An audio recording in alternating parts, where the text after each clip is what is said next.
¿Cómo convences a los inversores más inteligentes del mundo para que te den miles de millones de dólares por un producto que no funciona?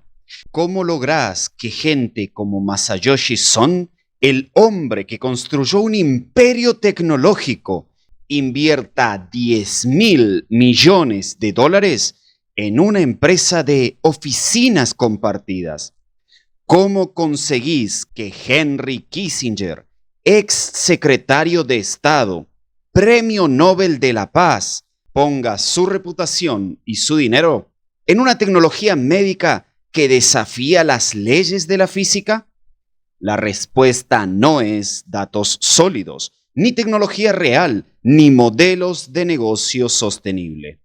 La respuesta es mucho más sencilla: arquitectura del engaño y de la manipulación. Y hoy vamos a diseccionarla completa. Nuestros protagonistas de hoy: Adam Neumann de WeWork y Elizabeth Holmes de Theranos. Entre los dos destruyeron más de 60.000 millones de dólares en valor, arruinaron carreras. En el caso de Theranos, pusieron vidas en peligro. Pero esto no es un video sobre fraude corporativo. Es un video sobre algo mucho más profundo. ¿Cómo se hackea la psicología del poder? Porque Neumann y Holmes no engañaron a gente ingenua.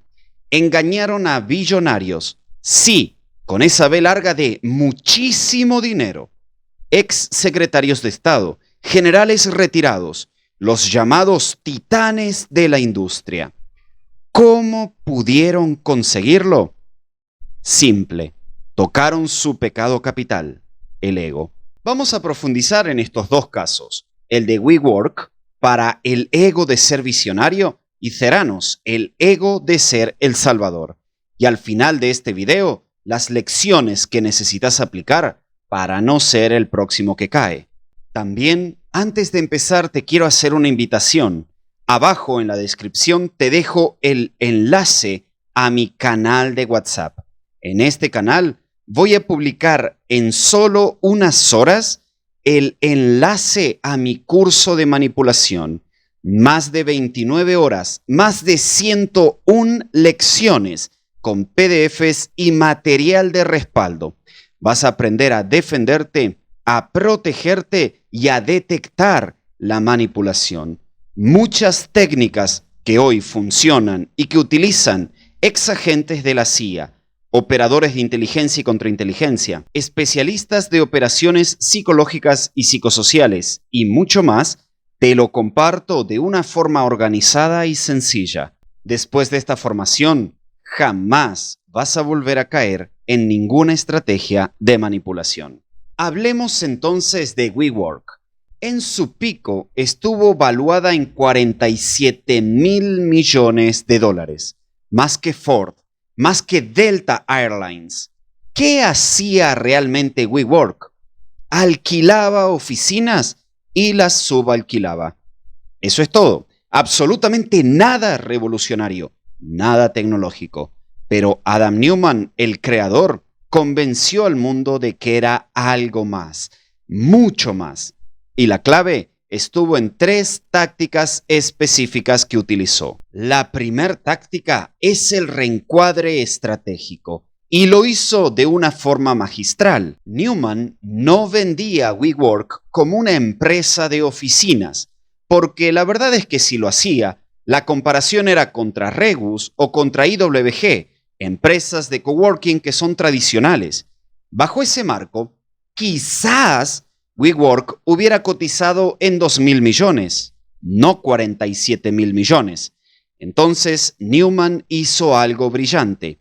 Cambió el marco. Dentro de las estrategias de manipulación y habilidades discursivas, la gestión de la teoría de los marcos de comunicación es clave y es crucial.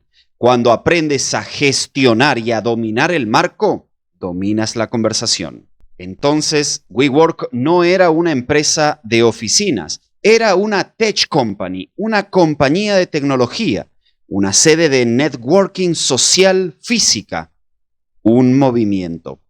¿Ves lo que hizo?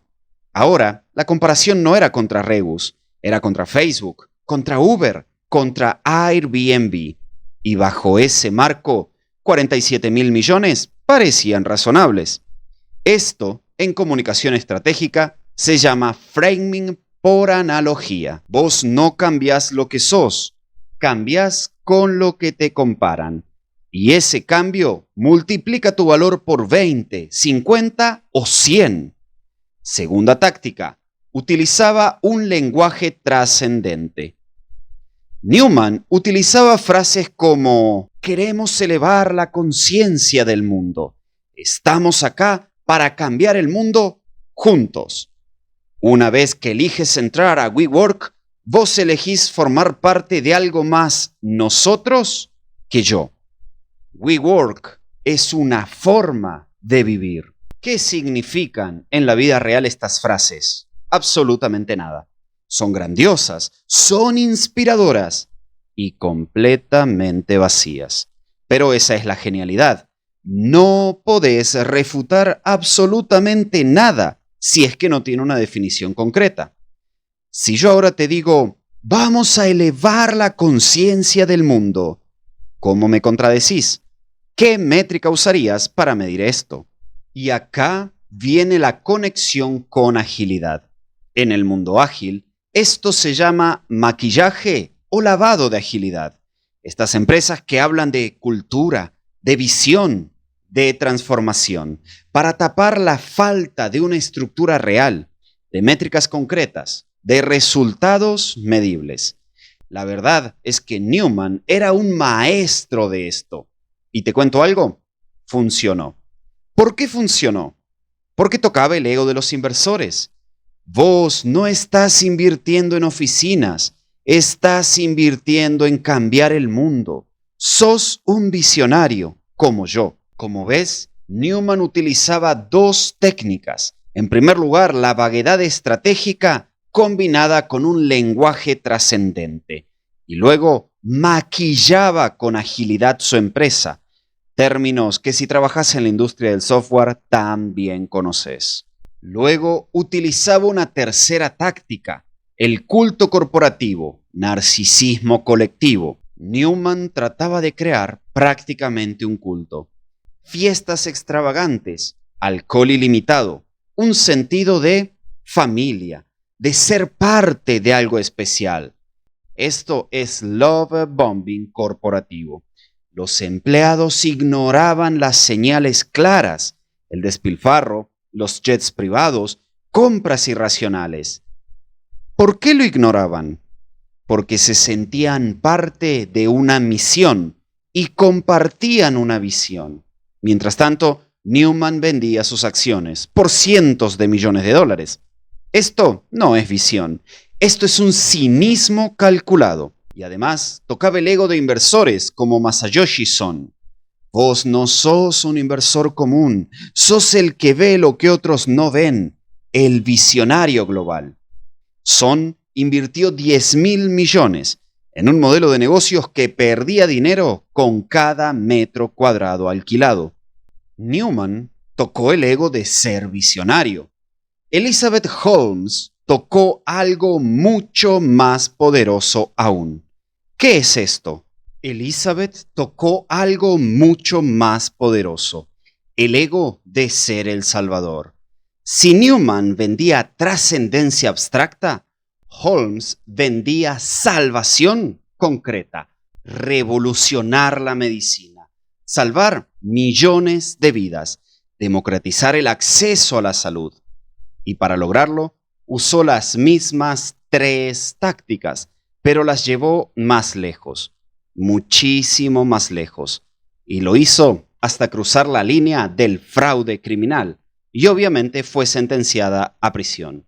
Theranos estaba valuada en 9.000 millones de dólares. Prometía revolucionar los análisis de sangre. Una sola gota, cientos de test. Resultados en minutos, sin agujas, sin dolor. El problema no funcionaba. La verdad, nunca funcionó. Pero Elizabeth Holmes convenció a exsecretarios de Estado, generales retirados, inversores millonarios. ¿Cómo lo hizo? Con palabras y más palabras. Frases que ella decía: nunca llega ni un minuto tarde, no muestra emociones, todo tiene que ver con negocios. Ella no era impulsiva, sabía el resultado de todas las reuniones, no vacilaba, tomaba decisiones y las modificaba si era necesario. Hablaba poco, pero según ella podía detectar mentiras de inmediato. Y ponete a pensar, ¿no te gustaría un líder corporativo así? Alguien responsable, puntual, capaz de ver más allá de lo que nosotros vemos. La verdad, todo eso era solamente manipulación. Primera táctica que podemos ver: la metacomunicación de autoridad infalible. Holmes manipulaba con su imagen. Tenía una voz grave, artificialmente profunda. De esta manera sonaba poderosa. Se la podía ver con estos cuellos altos negros, como a Steve Jobs. Tenía la mirada fija, sin parpadear. Esto le permitía proyectar una convicción absoluta. La verdad, ella no vendía datos, vendía proyección de genio infalible. Y de esta manera reclutó a Henry Kissinger. Porque a Henry, la verdad, no fue por su gran currículum médico. Henry no lo tenía. Lo hizo por su autoridad apercibida. Si Kissinger está relacionado, el proyecto debe ser legítimo.